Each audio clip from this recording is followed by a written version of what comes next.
What if you could help others to find the power to heal themselves? Physically, emotionally, and spiritually. When I started teaching my classes, it was in 2002, and I was just doing the past life regressions and contacting the subconscious part. But then as the time went on and we found how powerful this was and what we could do with it, a lot of the students began saying, you know, advanced past life regression doesn't really tell what it's all about. This is so much more than that. We think you should change the name.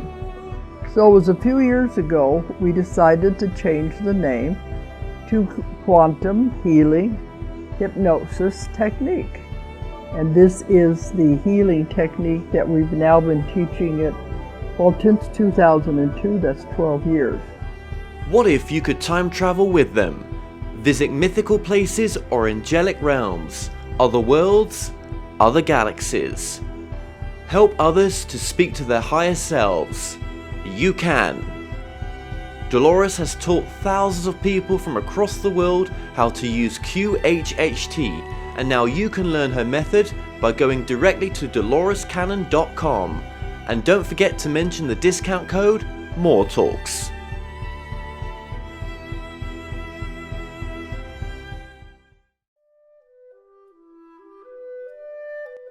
Established over 100 years ago, Watkins Books is one of the world's oldest and leading independent bookshops specializing in esoterica. We have the widest selection of esoteric books in the UK, and our friendly and knowledgeable staff are here to assist you in a unique ambience of our shop. So come and visit us in the heart of London as we're open every day.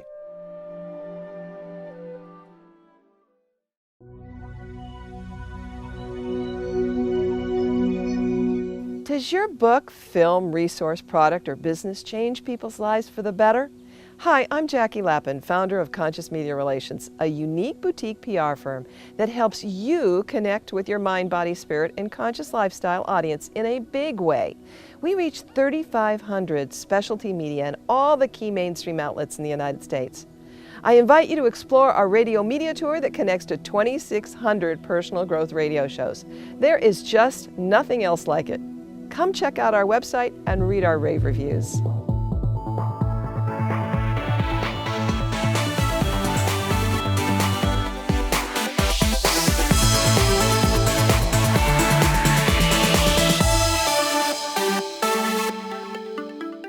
The comments and views expressed on The More Show are those of the people that make them and do not necessarily reflect the view of Kevin Moore, The More Show, or this radio station and its affiliate or sponsors. This show is for entertainment purposes only.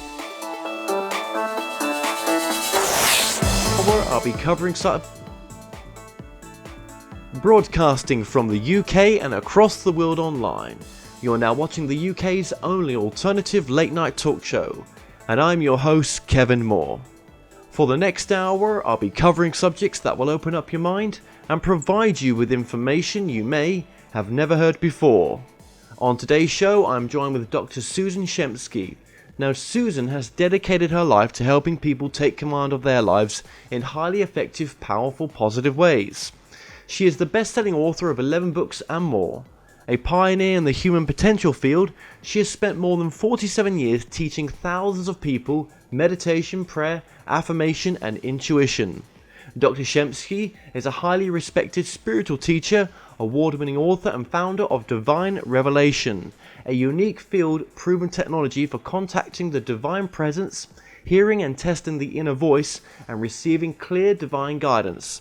Dr. Shumsky is a sought-after media guest and highly acclaimed professional speaker. Dr. Shumsky has done over 650 speaking engagements and over 700 media appearances since her first book was published. Dr. Susan Shumsky, welcome to the show. I'm so glad to be here with you tonight. And I'm really glad to have you on as well. Really glad to have you on, actually. When I first saw your book, I saw the cover and I thought, wow, that cover looks super cool. And then obviously with it being about the third eye as well, fantastic and really interesting subject. So I'm sure this is going to be very interesting for the audience. But you've obviously, how long's the book been out for now? Just a few months. A few months, right? Okay, so it's still pretty. But you've done many other books before, haven't you? I have 13 books in print. Yeah. 13 books. That's a lot of books in print. My hat goes off to you. It's a challenge, isn't it? Getting your first one done. You've got 13. So, okay, now just tell the audience to begin with a little bit about yourself, so that we've got a bit of background as well. How did you get into? For me, I'd like to know as well. How did you get into the metaphysical and spiritual subjects? Well, it was the 1960s. I was a hippie. I was living in the San Francisco Bay Area. And at that time, those of us who were hippies, those of us who were flower children, probably the viewers don't even realize, but we were really very serious about studying Eastern wisdom, Eastern philosophy. I was reading Autobiography of a Yogi by Paramahansa Yogananda. I was reading the Buddhist scriptures. I was reading various books by Alan Watts. And I was reading Tibetan Book of the Dead. That was very popular back then, too, with Timothy Leary and Richard Alpert, the whole crew. Richard Alpert actually later became Ram Dass. So we were really very serious about spiritual awakening, spiritual enlightenment. So when I was reading Alan Watts' books, I noticed that he said that you have to find a meditation guide. Well, in 1966 in Berkeley, California, you did not go to the yellow pages to find a meditation guide or anything remotely similar to that. So I asked a roommate, I said, how do I find this meditation guide? And he said, well, have you ever tried to just meditate by yourself on your own? And I said, okay, I'll give it a shot. What can I lose? So I lay down on my bed. I was completely clueless. I didn't even know you're supposed to sit up when you meditate. So I lay on my bed and I sort of prayed for or asked for a meditation. Immediately, I was propelled into this ecstatic state. I felt this cord of energy, or this rush of energy rushing from the tips of my toes all the way to the top of my head. And I felt that I was plugged into this electric socket, but in a very ecstatic way. So I figured, well, I guess this is meditation. What did I know? Little did I know that I had just had my first meditation experience and also my Kundalini awakening all at the same time. So it was not long after that a friend took me to the meditation center, which was the Transcendental Meditation Center. And I saw the picture of the guru and I immediately wanted to be involved with that. And unfortunately, I couldn't do it immediately because there was no teacher in the area. But eventually, I did learn the meditation technique. And not too long after that, I found myself on the banks of the Ganges River in India studying with Maharishi Mahesh Yogi. Wow. He was the guru of the Beatles and the guru of Deepak Chopra. So I stayed in his various ashrams for 22 years. And I was on his personal staff for 7 of those years. Wow. What an experience that must have been. It was. Yeah, absolutely. And I mean, you had very little need for material goods? I was on staff when I was, during those 7 years, and I lived on a stipend of $25 a month. Wow. So. And that experience of being in that country, it's a very special place, isn't it, India? Well, I was in India, but mostly I was in Europe, actually, while I was on Maharishi's personal staff, although I've been to India several times also, even recently. Yeah, I'm. It's calling me to go to it. Do you know that I really need to go? I know I've been there before. I feel like I've been there before. Wow, that's fascinating. Yeah, that's very cool. Yeah, and I'm gonna go.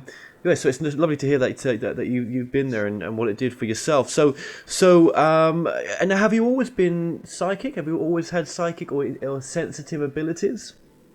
I don't think I did really until I learned meditation, and it wasn't really until after I left the ashram that I actually studied seriously. That kind of spiritual development in which the spiritual gifts come to the fore. In other words, clairvoyance, clairaudience, and clairsentience. I might have had it, but I really learned how to ask and receive from another teacher after I left the ashram. Then I learned how to really get the intuitive messages clearly and how to tell the difference between the true voice of spirit and other voices in my mind, how to test whether the messages are the real thing, and how to get those messages really clearly and be able to have, shall we say, two-way conversations with God or with the higher self or ascended masters, divine beings, angels, archangels, and all of that. So I wrote a couple books about that. Yes. And I teach people how to do that. Okay. And what's driving you to write these books? What's driving you to go down this road in this work? I really want the knowledge to be disseminated to as many people as possible. I mean, that's my purpose in writing books, obviously. Right. Okay. And that's your drive as well, to share this knowledge with those, as many people as you can do. Yeah. Because whoever wants to learn, I'm there for them. How different a person are you now to who you were, even 10 years ago? I think I'm probably more relaxed than I was 10 years ago. I don't know. I'm more prosperous than I was 10 years ago. I'm always happy, though. I'm not happier. I've always been happy. Ever since I started learning meditation at age 18, I've been very, very happy. Because happiness comes from within, and meditation is what helps you get there. Absolutely. And I asked that question really just because anyone that's been through what you've been through or have been going through, surely you must be more content with different things in life that compared to what other people may be looking for in materialistic things, in a sense. That's true. Yeah. For example, I live in an RV. I don't even have a house. You could say I'm homeless, but I have a really beautiful RV. I'm sitting in it right now, and I enjoy it. It's a great way to live, kind of more free way to live. And I've lived in a van, a trailer, or a motorhome since 1989. So that's 25 years I've been doing that. I think that's fantastic. Now, where does the doctor side of yourself come? And a doctor in what? A doctor of divinity. And you got that from? I got that from something called Teaching of Intuitional Metaphysics, which you've never heard of. No. But tell us. It's just, for example, my first book was my doctoral thesis. And, it's just the studies that I've done in the metaphysical field. Right. Okay. And this was an open university kind of course, or? Yes. Yeah. You could say that. Yeah. Okay. Well, it's interesting. But I mean, what you've done and where and this has all contributed to the fantastic work that you're doing as well.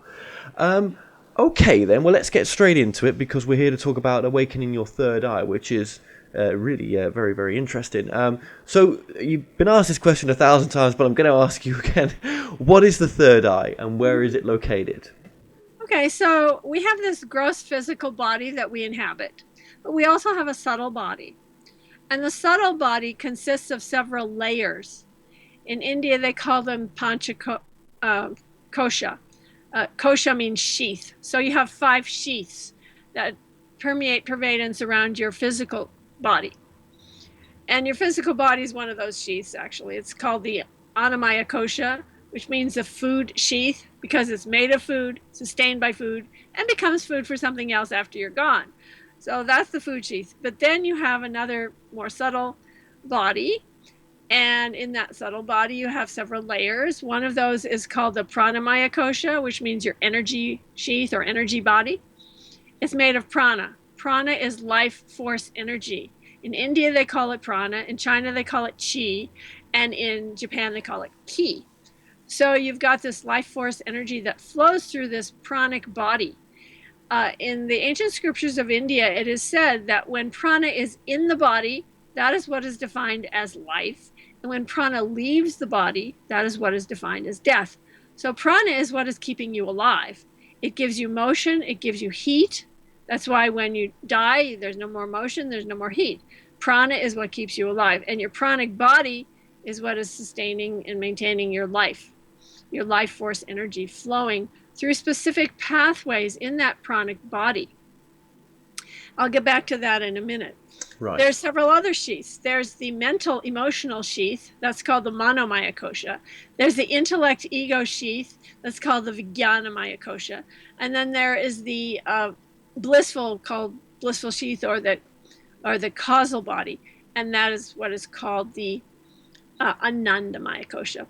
So let's get back to this pranic body. So the pranic body has these conduits of energy. They're flowing. The energy is flowing through specific pathways, you could call them tubes, energy tubes.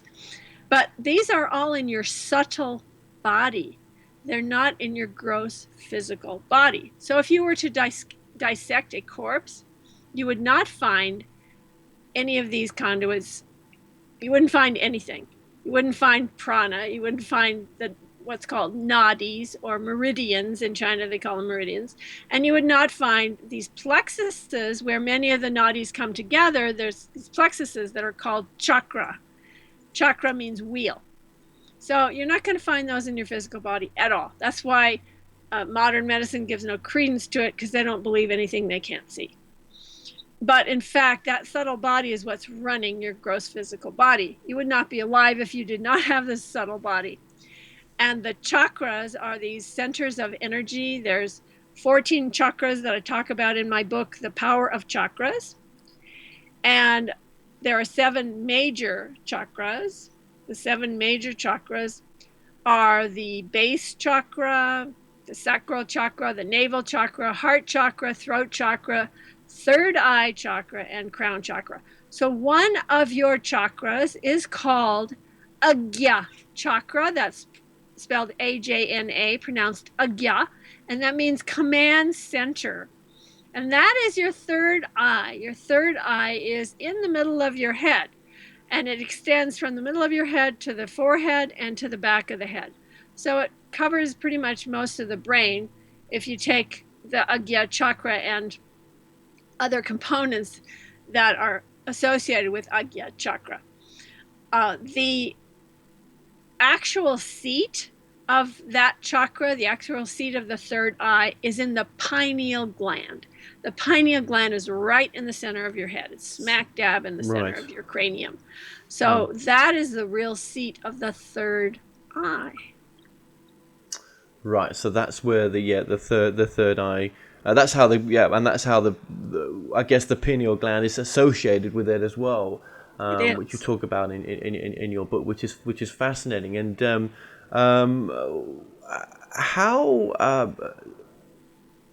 how can we get access to the third eye then? And if we can do, what are the possibilities? Mm-hmm. Well, the possibilities are almost endless when it comes to the third eye, because the third eye is the center of not only clairvoyant, clairaudient, and clairsentient abilities, of the ability to see things that are hidden from view, the ability to communicate with beings that are on other dimensions, really just being able to experience other dimensions, other worlds, things that are hidden. But not only that, it is the center of illumination, which means it's the center of spiritual enlightenment, spiritual awakening.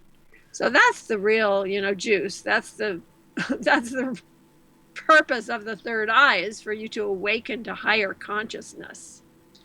And it's interesting because there are planets associated with every one of the 7 major chakras, and the planet associated with the third eye chakra is Jupiter. And the Sanskrit word for Jupiter is guru. So guru, the inner guru or the inner teacher, is seated in your third eye area. So that is your center of illumination and your center of intuition, because the inner teacher is going to give you guidance if you're open to receive that. And if you ask for that, you can start the flow of divine guidance, which comes from the third eye area. And have you had communications with other dimensions since you've opened your third eye? Yes, I've had communications with other dimensions since I started meditation, which was in 1967. But I developed it more after I left the ashram. In around 1986, I started while I was still in the ashram. I started, and then after I left the ashram in 1989, then I was full blown teaching people how to listen to the still small voice within, how to receive clairvoyant, clairaudient, and clairsentience, and being able to communicate with divine beings and be able to have conversations with God and be able to truly experience your higher self, who you truly are. What have they told you? Well, the things they tell me are so mundane. It's just, I ask questions about really mundane things, like, is it wise for me to hire this speaker for a conference? I mean, just completely mundane questions. And then I get answers. And the answers are often so profound and meaningful, and also sometimes prophetic. And it just kind of blows my mind That came from you. how many times I get prophecy that comes true, and it's like, wow, it's pretty cool. Yeah. But it sounds like you do have access to much higher knowledge than just that, to information that could make a real difference. Higher, lower. I mean, who's to judge what's high, what's low? The reality is what I experience from communicating with the divine beings and communicating with the divine presence is I receive waves of divine love. I receive streams of divine light. I receive divine blessings and grace that pour into my being. It's an extremely ecstatic experience to be in touch and communication with the divine presence. It's very powerful. Yeah. And I'll say that again. I mean, what I'm saying to you is that you have access then to knowledge that could be brought forth, maybe that could make a real difference in this world potentially, with if you've got access like that. Mm-hmm. Well, yes, and that goes into my books. I mean, I receive the books. Some of my books I do a lot of research. Other of my books I just simply receive it and just transcribe it. Right. The book Awaken Your Third Eye had a lot of research because there's a lot of scientific research in that book. There's a lot of information about the third eye and all the people who've studied the third eye, and it's been studied throughout the ages. So that book is, a lot of it is research. Right, but some of it was received as well. Mm-hmm, absolutely, where I teach people how to receive the divine messages, for example, where I teach people how to tell the difference between the true divine voice and other voices in your mind. How would you know what the difference is between if there is a difference between maybe receiving messages from your higher self and then receiving from higher dimensions? Or is it all one? That's the same. The higher self and higher dimensions, it's all one plane. It's called the spiritual plane. Yeah. I define it as the spiritual plane. Okay. Wow. Okay. Yeah. And you talk about chakras quite a bit. You've talked about chakras quite a bit there, and the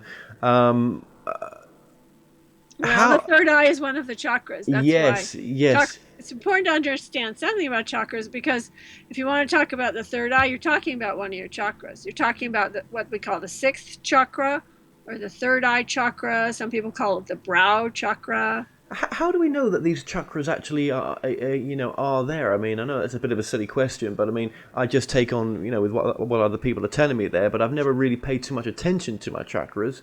I mean, how do we know that they are there and they do affect us, and that they can help us? Well, if you're a scientist, if you're a Western scientist, then the chakras don't exist, because you can't find them. You're not going to find them in the physical world. The chakras are on a different dimension.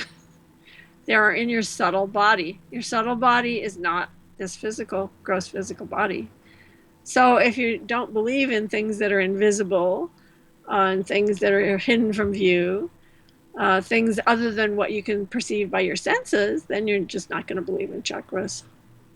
No. And also, just a quick question for myself as well. Would you say that when you're teaching people and they've come to one of your workshops, would you say that they are channeling or receiving, or would you use any of those words? Or could you use any of those words? You mean, do I teach people to do that? To receive through What you might call channeling? Yes, is that maybe the same as using your third eye? Yes, very much similar. Yes, the third eye is the place where you receive these messages. In fact, it comes from the third eye. Right. So if you're receiving clairvoyance, clairaudience, clairsentience, if you're getting messages, if you're speaking messages that are coming to you, some people define that as channeling.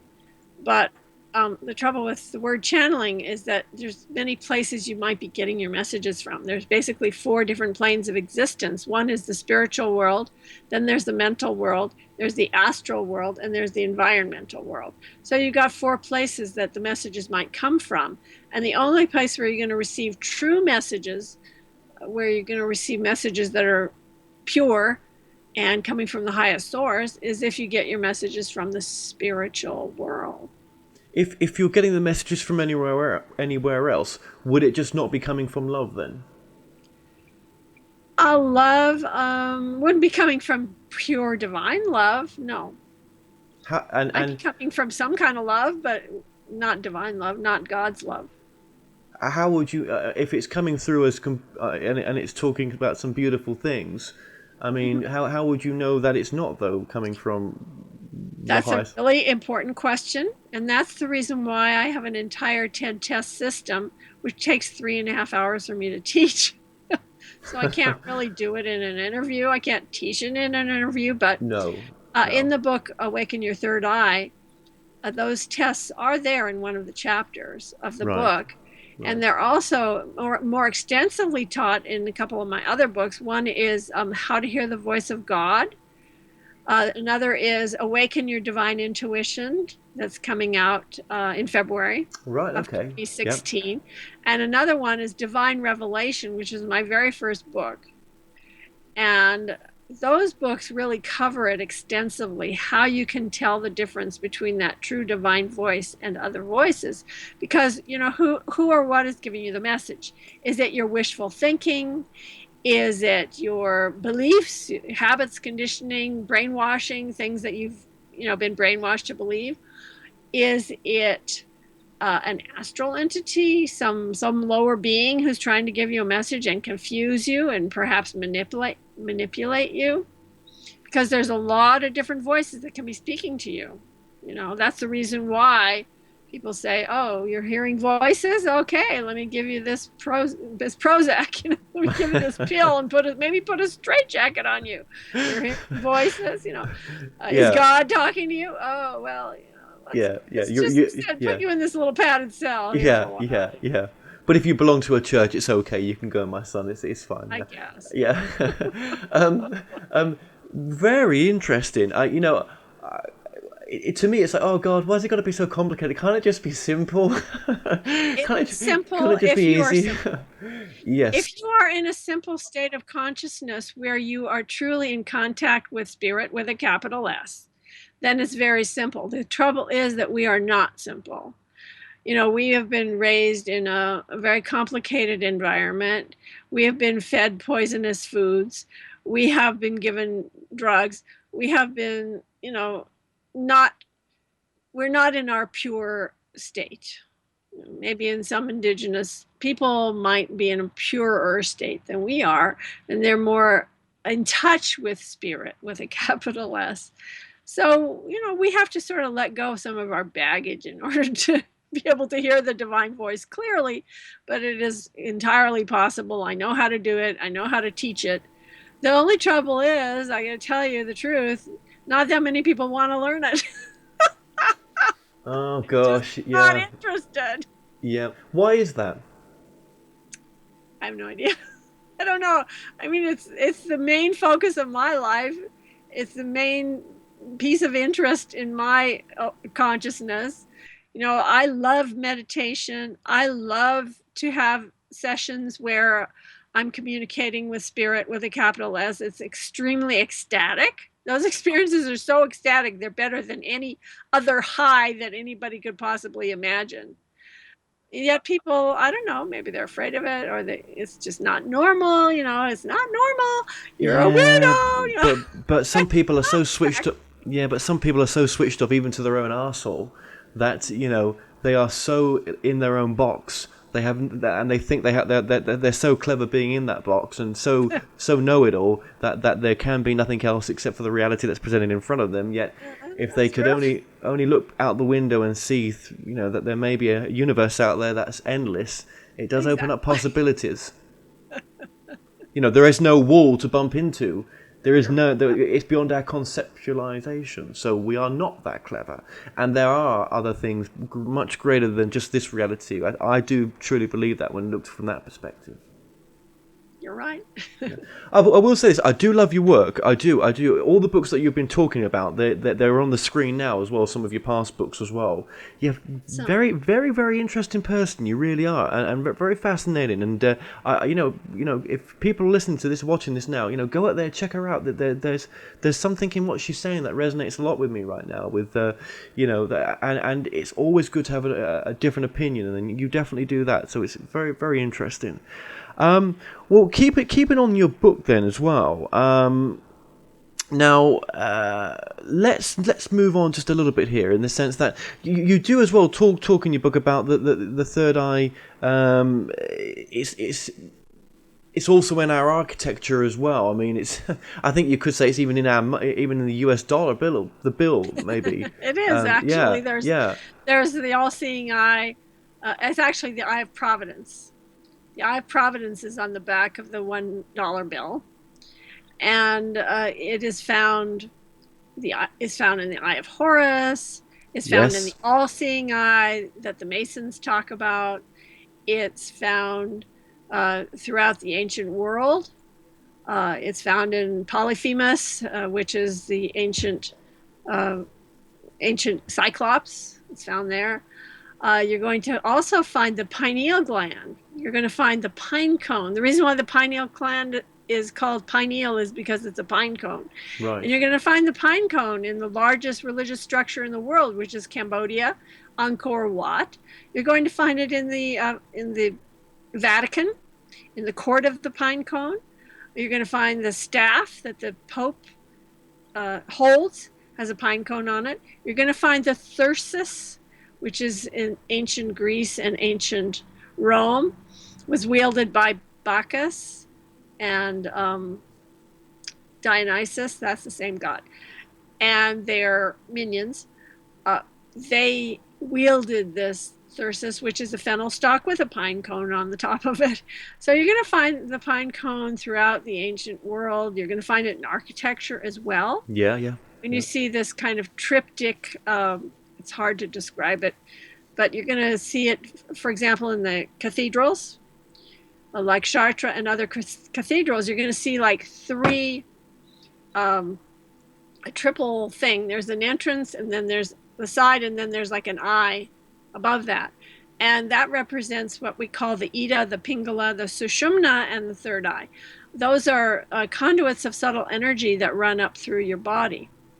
You're also going to find it in the caduceus, which is the symbol of the American Medical Association. And the doctors have no clue what that really means. But what it is it's a representation of these three major nadis, these three conduits of pranic energy that are flowing through your body. And they're flowing through your chakras. And they're what's keeping you alive. It gives you life force. That's the reason why it's the medical profession's symbol. But they don't know that. Right, of course, and fascinating. But thank you for that. And when we look at the benefits for opening up your third eye, do you think one of the benefits could as well be in the sense that we're able to manifest things easier? We're able to attract the life that we want because we're going to be more in tune with our gut instinct and what it's telling us. I think that's really valid. Yes, I would agree with that. And also it gives you more charisma, because when you're increasing pranic energy in your body, then you're going to have more charisma. You'll have more sex appeal. You'll probably be more successful. People want to be around you, that kind of thing. And so anything that increases the prana in your body, or that life force energy, is going to make you more appealing, is going to bring greater success, is going to magnetize good things, love, happiness to you, So and opening the third eye specifically, when you have better intuition, you have better instincts, then you're making wise decisions. You're making your choices based upon inner guidance and based upon intuition, and you'll just be more successful when you make wise decisions and wise choices rather than making poor choices. Yeah, yeah, and if you may be looking for purpose right now as well, or you want to re-look at your purpose in your life, or what you may you're here maybe to do. But again, by listening to that and working with the third eye, potentially it can open up all sorts of wonderful things, including this. Absolutely. Divine purpose is really important. And when you're in communication with your higher self, then you can find out what your divine purpose and destiny is, the perfect plan for your life, that which you came on earth to do. Everyone has kind of like a mission, and you can find out what that is. And when you start following that with faith, if you're brave enough to do that, you'll find that your life will be filled with miracles. You'll be in the right place, doing the right thing, the right people will show up.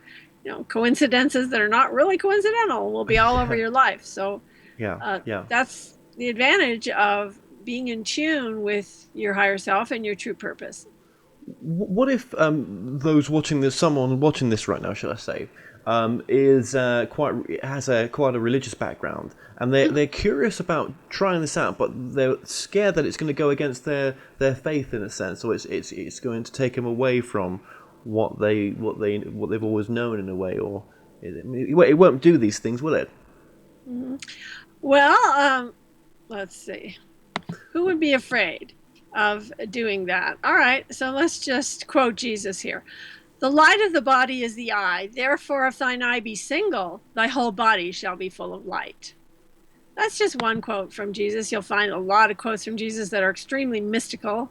If you really want to find out who the ultimate mystic was, it was Jesus.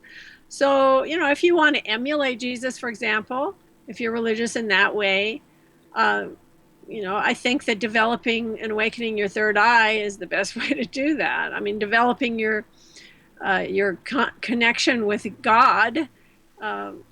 Jesus talked all the time about being in touch with God and saying that it's not my will, it's the will of the Father, through me. And all the things he said were pointing us in the direction of developing our spiritual gifts and abilities. Sure, absolutely. And there may be some people watching this who want to bring a bit more, wish the world was in a different place, or are sick of the way things are and want to change things. And I think we have to realize that if we want to change something, we have to change ourselves first by improving ourselves. And those just in the close vicinity around us is a great thing to do on an on a much larger scale. It has ripple effects as well. So by embracing your work as well and opening up your third eye, and everything else that is associated with it, we can make global changes, maybe. Absolutely. My guru always used to say, for the forest to be green, all the trees must be green. So, in other words, if you want to create, for example, world peace, you're going to have peaceful individuals. You'll never have world peace unless you have individuals who are at peace. If you want to have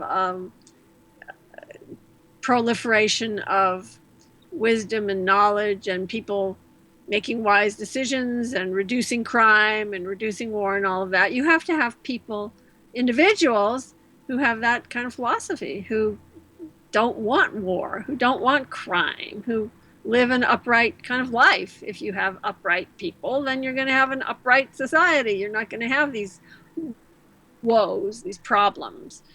So education is the key to all. Yeah. Oh, yes. And that's what you do. You're a teacher. You're an educator. And that's, I can see that's one of your big purposes as well. Yeah. So thanks for that. Yeah. It's those little changes sometimes that we can make that can go on to make a great difference. Absolutely. Even though don't think that I'm just one person. Every person is important in the whole scheme of the universe. Every person. You're either vibrating on a high level, you're either vibrating positivism around you, or you're vibrating on a negative level. You know, Yeah. which do you want to vibrate? Do you want to have a vibration that's peaceful and loving and smooth and causing happiness all around you, or do you want to create chaos around you? You Yeah. have to choose. You do have to choose, and sometimes we have to go through very, very painful situations to get to these points sometimes. Exactly. You Yes, know? it's not easy. I'm not saying any of this is easy. Oh no, I know, and I bet you've had your ups and downs as well, where Absolutely. and been tested doing these types of books as well. But you're doing pretty good. Yeah, you're doing good. So you've got so many books out, and then more to come. It's fantastic, it really is. Now, just moving on again. Well, okay. Yeah, this is a different bit of a different angle, but you talk about as well DMT and how that is related to the third eye. So That's an interesting topic, because I was a hippie in the 60s and a lot of people around me were taking this drug, DMT, and that would give you a really fast high, about a 30-minute trip, and then it'd be over.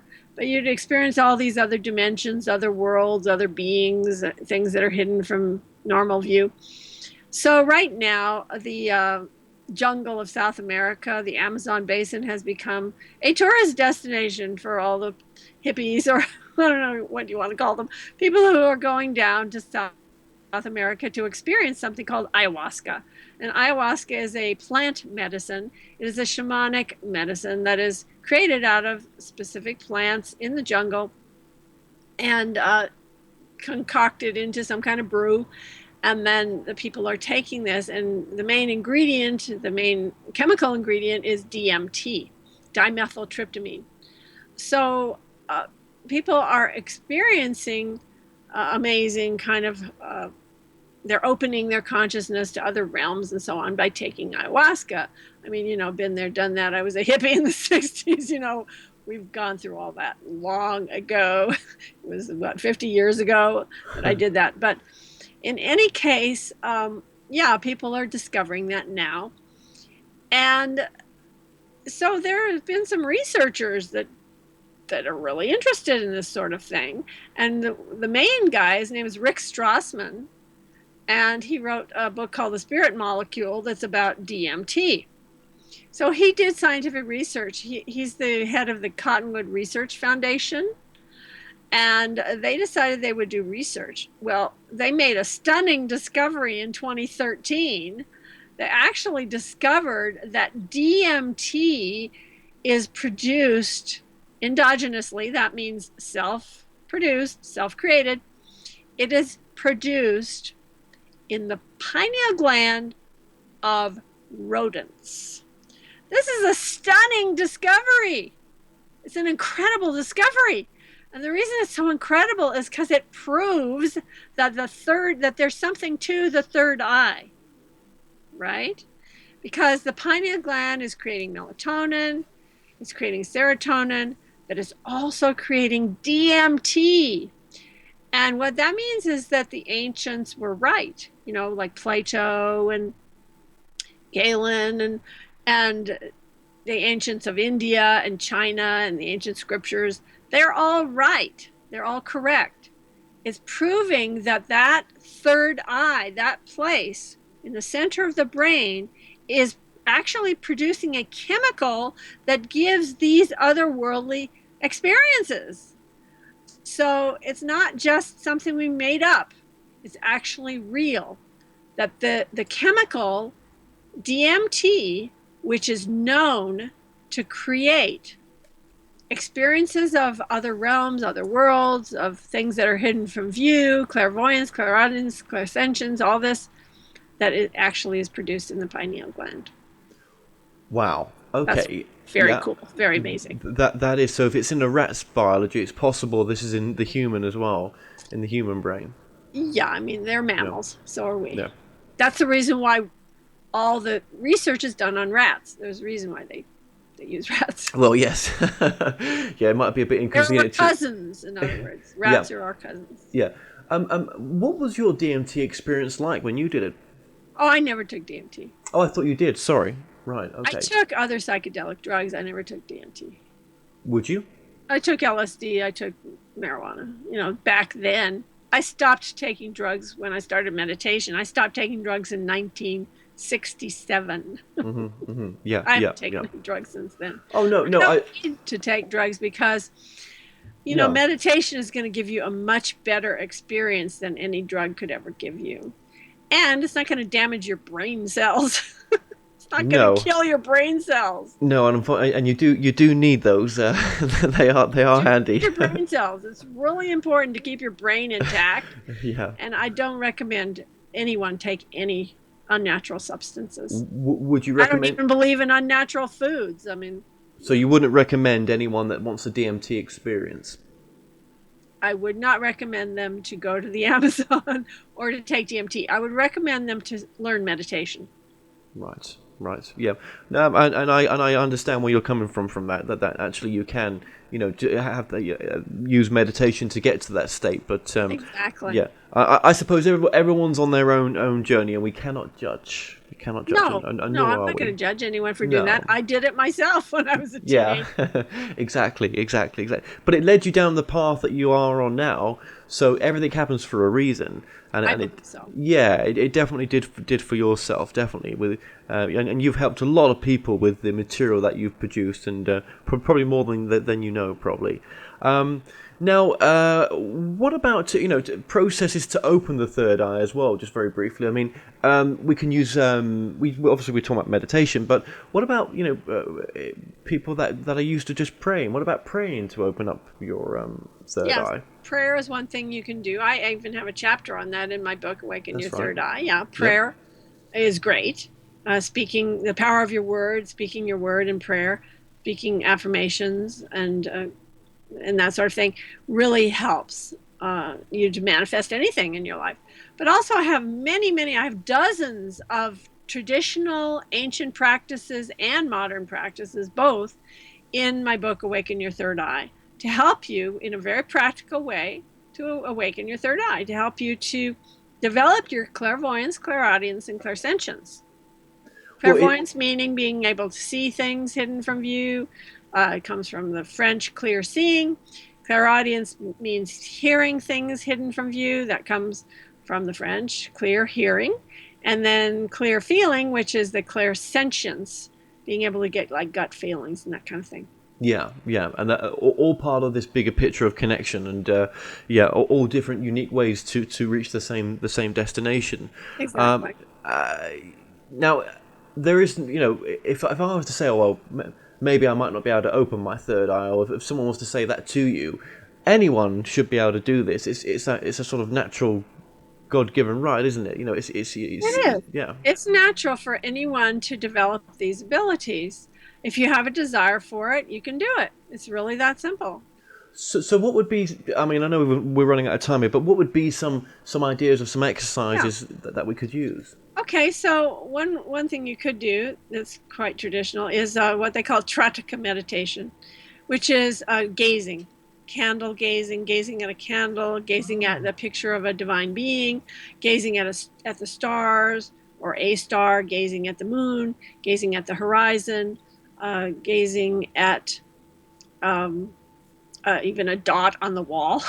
You can gaze at anything, but the main thing is that it helps you to, and when I say gazing, I'm talking about soft focus vision.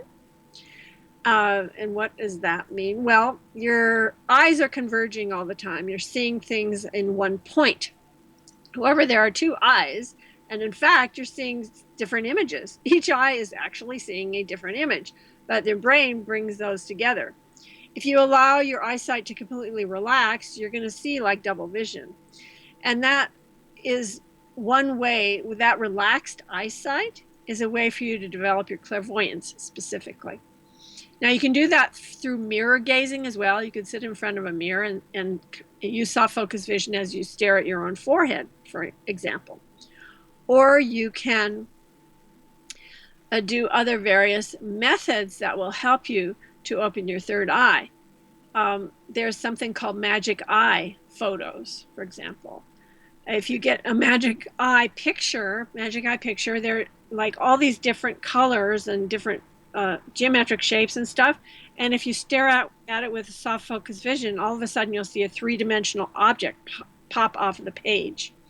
That can help you develop your clairvoyance, specifically outer clairvoyance. But there's so many other methods and techniques that are in my book. There's dozens of them. Ancient practices, yogic practices, bandhas, mudras, the circulation used in the Taoist technique, the microcosmic orbit it's called. These all help you develop your third eye. So there's just so many techniques in my book, Awaken Your Third Eye, and meditations. There's meditations in the book. There's just all There's a sorts lot, of isn't there? No, it really is a really a great book, Fact. and Much information. yeah. You've done a good job. How long did it take to write it? It took about 6 months. Oh, well, that's pretty quick for such a That's big book. usually about how long it takes me to write most of my books. Right. Okay. Well, that's pretty impressive. Okay then. Well, obviously with our intuition then, how can we tell? I mean, what's a really brief way of knowing whether our intuition is real or not? Is it, well, did it come from love, or is it deeper than that? No, actually, you have to use the 10 test system if you really want to test it. I can't teach that on a No, brief you've said that. space No, with you. but there's no quick way. You can learn it. You can Yeah. learn it in that book, Awaken Your Right. Third Eye. You can learn it in a couple of my other books that I mentioned earlier in the show too. And if you use the 10 test system, you can be assured that you're testing it and that it's real. We've probably answered this question. Thank you for that, by the way. We've probably answered this question, but what is really then the ultimate purpose of the third eye then, in your opinion? Well, it is really the inner teacher, the inner guru. So it is that part of yourself, or your higher self, whatever you want to call it, that will guide you on your pathway, and that will show you the right way to go, will help you make decisions with peaceful confidence. But ultimately, the purpose of the third eye is for you to experience God. To experience God, because through that opening of awakening of the third eye, you're going to be able to see, hear, and feel the presence of God. And that is the ultimate purpose of life. So you're fulfilling the ultimate purpose of life, which is to realize the truth of who you really are and your relationship with God. Yeah, deep things, aren't they? Very, very deep things. What would you say then is the most important message of your work? Well, the most important message of all the things that I write is to encourage everyone to not waste your life on material things and on frivolous activities, but to focus your life on realizing who you really are, on realizing the truth, and seeking the truth in whatever way works for you, and finding the truth. So the ultimate reality is realizing your true nature of being. It's to realize who you really are. That's the ultimate experience, is to realize that you are an unbounded, unlimited, immortal being with no beginning and no end, and that you have always been here, always will be, and that you don't die when the body does, that you are eternal, and to realize that that really is who you are, that you're not your ego, you're not your history, you're not your bank account, you're not your skills or talents or any of that. That's not who you are. Who you really are is that divine, immortal being that is unlimited, and that is all love, is pure love. Well, Susan, I just want to say thank you so much for joining us today. Well, thank you for inviting me. It was really fun. I've enjoyed it. Well, we've come to an end on tonight's show. Don't forget that you can listen and watch all our past interviews on the More Show's official YouTube channel. Remember to subscribe to our YouTube channel for new daily shows. You may also find out more on all past and upcoming guests on the show via themoreshow.co.uk, and do like us on Facebook and Twitter for the latest updates. So until next time, be safe.